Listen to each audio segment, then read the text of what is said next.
So now what ways does this show up? The options for coaching.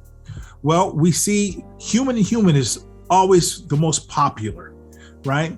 Well, what do we mean by that? Well, there's virtual coaching, which before the pandemic was not always the most popular option. I coached at a couple of universities. In fact, I'm still at one. And even for the younger folks who we started allowing coaching to, millennials and the younger generations, 18 to 24 years old, we thought that these digital natives who've always known the internet, they would want face-to-face coaching, which is, the in-person option, which is the most popular. But no, they didn't want virtual. They preferred in-person coaching. And so that was a shock when that data came back.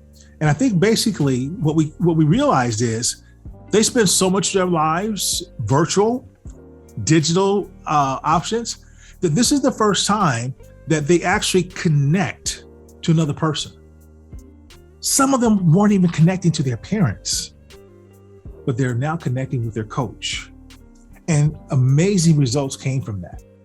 So virtual and in-person. And of course, because of the pandemic, we've all gone virtual. And some of us are going back to face-to-face. But virtual has obviously taken on new meaning. Earlier, someone mentioned AI, right? So technology becomes the other generational option. Artificial intelligence, it's making a difference. Much like WebMD changed medicine, where people started to actually go to WebMD to get answers before going to their physician. And because it asks you a couple of different questions and then gives you a general idea of what you may be facing and what you can do about the situation. Well, that's what's happened with coaching. Only with WebMD, they have to give you the disclaimer. This is just a guide. Please go see a medical professional. This is not a substitute. Not the case with coaching, right? We have an unlicensed industry.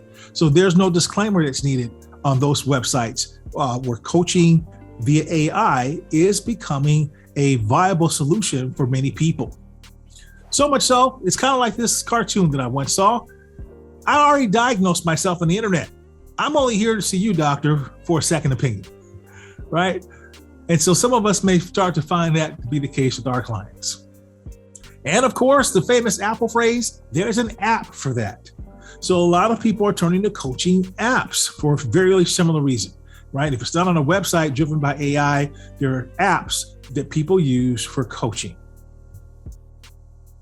And then online organizations and the massive effort to democratize coaching, whereas in most organizations, the big money is spent at the top, giving face-to-face coachings to executives and the next level in an organization. To push it to lower levels of the organization, you've had organizations like BetterUp, Coaching Hub, AceUp, and so many others offer coaching online at significantly reduced prices to make it available to everyone in the organization.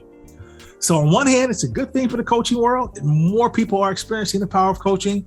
And on the other hand, it does put pressure on the prices that we as coaches need to earn our livings. So there's good news and bad news on both sides, right?